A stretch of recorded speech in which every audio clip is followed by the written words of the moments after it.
I'm going to go quickly over some preliminary hearings of Aunt Shannon. So for those of you that's like me and so behind, I'm going to catch you up as quickly as I can. So Aunt Shannon Harris, she would take the stand. She also resided in the home with the 5 children by Jarvis. And on social media, it's saying that there is a 6th child that Jarvis is denying. So the family calls Naziah Tuda, and that's a nickname. So if I ever refer to her as Tuda, you know that I am talking about Naziah. Shannon is claiming that she has only seen a uncle and niece relationship. That's it. That's it. Nothing more, nothing less. Now, for some that don't know, Jarvis has never married Shannon.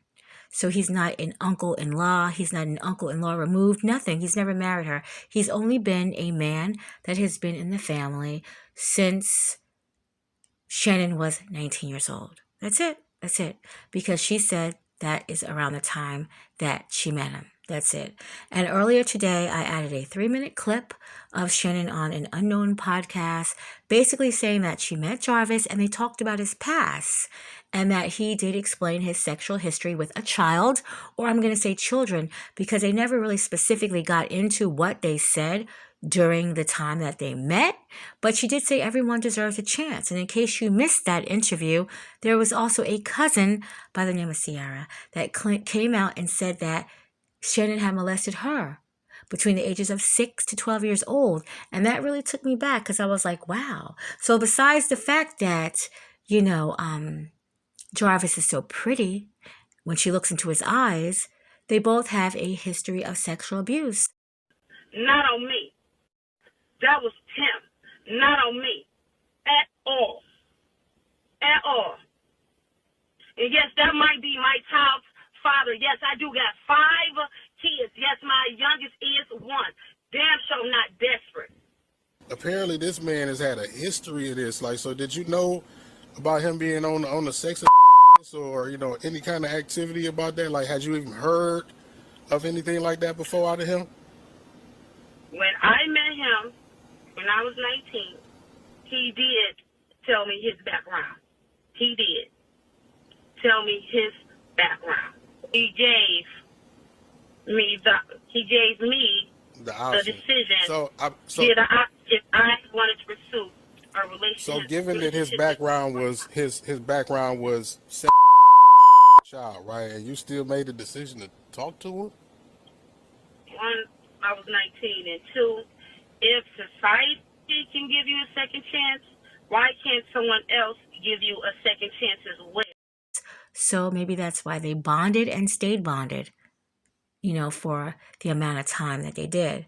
So while on stand, Shannon, she tells the court that that sometimes she goes and she has sexual relationships with Jarvis at a Park Crest motel, and she's aware that Jarvis does take other women to that hotel again. They're in an off-again, on-again relationship. I guess whenever she's pregnant, they're on again, right? Which was 5 times. I don't know. But this is the kind of relationship that she settled for, to be with a man that just pops up whenever he wants to. And she knew about all the women. She lived in the east side of town. She knew about the women that lived like right around the corner from her. She knew about this. She knew about women on the west side, or one particular woman on the west side. And she also knew that there was women that she didn't know about. So she was aware that, he was having sexual relationships besides her. So she's aware about all these women, east, west, north, south. She's aware of everything. Even aware of the women that she's not aware of. But she's not aware of the 11-year-old, 12, 13-year-old girl in your house that you guys share together. She's not aware of that one. So yeah, I understand why. Now I see. Because I was just trying to stay on court TV, but I had to venture out. In all my stories I did here on this channel, I always venture out. But I was just trying to stick to the specifics. But you have to. It's too much going on in this story. That's why I say I welcome your comments. You guys are really putting me on to something that I really go looking for later on. I really do. So Shannon was living in Clinton Township. And Jarvis would travel out there to see the kids, 3 boys and 2 girls. And By January 2023, Shannon already living in the house with her mother. Tuda was already there. And Jarvis would come by and see. Now, they're saying he would stay outside. Come on now. You know damn well that man is not staying outside. Or sometimes he would come in. But she said he never stays there for a long amount of time. Now, how long is a long amount of time? Like 2-3 hours? Of course he's not going to stay there for 2-3 hours. His kids are there. But for real, if he's 10 minutes is long enough, he's a pedo. He's going to do what he wants and he's going to get out of Dodge. It doesn't matter how long he stays there. He's going to come and get whatever he needs to get and he's gone. He's gone. She could say, okay, I'm going to go to the store right quick. You know, you watch the kids real quick. I'm going to run here to the store. Okay, yeah, babe, get me such and such and such and such. Okay, and call me when you get there because I want this, but it has to be specifics. Okay, I'll call you. She looks kind of, I'm not going to use that word, but she looks like she would do something like that. So while he knows that she's at the grocery store and she's going to call because he wants something specific from this grocery store, he has some extra time. I'm just going to throw it out there. There's ways around stuff. As if she didn't know. There's ways around stuff, but I'm kind of getting to see why a lot of people saying that she did know. I'm going to watch the grandmother's interview after this, so I may be on board with saying maybe the grandmother knew a little bit more than what she's alleging that she does know. So on January 9th, the day of Naziah's disappearance, I don't like this interviewer either because she's asking questions, but not the real questions that we want to know. She's like, okay, so Naziah wasn't there? She's like, no, she wasn't. Were you surprised? Yes, I was surprised. I realized when the kids said, Tuda's not there. I'm like, she's not here. Then my mother pulls up and Naziah's not in the car either. And they just drop it. They don't say anything else. But I do know from things I've read and clips that I've listened to that Annette waited until the next damn day. But we're going to put a pause on that because I'm going to look at Annette's interview after this. But they don't even bring up anything else about that. So Shannon, you didn't even bother to call the police and say, my little niece is missing. However, they do allege that they call around, the area to Tuda's friends to see if she's there and she's not there. But again, they're so surprised. This is out of character. This is something that she would never do. But yet you guys don't call. So that's so sus right there. You guys don't even call. Yeah. Very, very, very strange. Very strange. Okay, so Shannon never noticed anything, inappropriate. She never felt that Jarvis was giving any special attention to her. And this is what the interviewer is saying. Shannon is basically saying yes, no. She's not saying whole sentences. This is the interviewer that's saying all this. And then they drop that part. And then she said, you never think that Jarvis would harm Naziah, would you? No. Then she goes, I don't know what a person would do if their back was against the wall. That's what Shannon says. I don't know what a person would do if their back was against the wall. So, we don't know right now if dude's back was against the wall. I think he was kind of over his head to the fact where he had to do something. He had to end this pregnancy. And again, based on to date, the information I've seen, I do think it was a DIY AB. I do. And I think she ended up losing her life during this situation. Why KILL her when you have been already SAing her for this long and you're getting away with it. And other girls, her age too. And you're getting away with it. And women, and these are the children of the women, and you guys are all having a sexual relationship. So why would you kill her? It made no sense. I don't think murder was on his list. Just being nasty, just being the pervert and the freak that he was. I think that's all he was about. I really do. They're saying he had a sex addiction. No, he was just a deviant. He was just a freaking deviant. That's what the hell he was. It was. So Shannon says she remembers a conversation where Tuda was asking for specific directions. Okay. Tuda said she would get Belford and Bedford mixed up. She said it was something she was learning in school where she had to know her surroundings. That's what she told Shannon, allegedly. That's what she told Shannon. Now, Shannon said that those addresses didn't stand out. They didn't mean anything. But she did recall that she picks Jarvis up on Belford. No specific place. She just picks him up there. That's it. And Tudor inquired about this information, within the week that she went missing. So Jarvis doesn't own a car.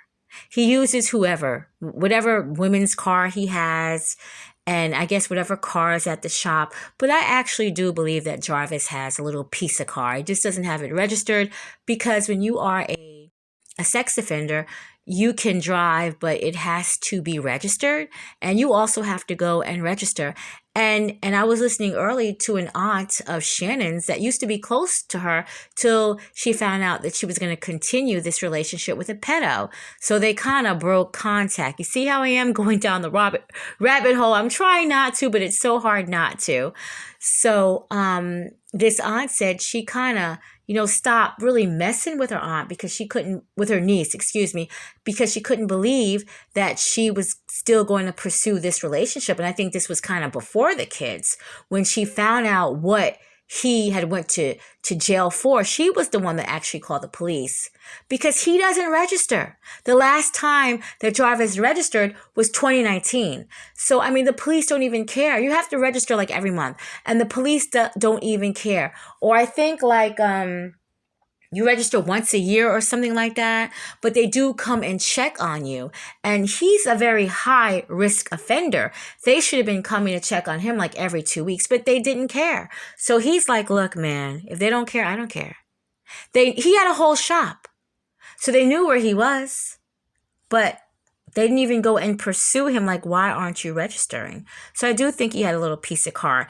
But she even said he likes to go undetected. He doesn't like anyone to really know where he is. So he'll be on foot a lot. Yeah. Until the next woman comes and scoops him up, I'm sure. But she also says that Naziah, aka Tuda, her mannerisms, nothing ever changed. She always acted the same. Then they brought up a brother that had ran away. And I'm going to get into the brother story too.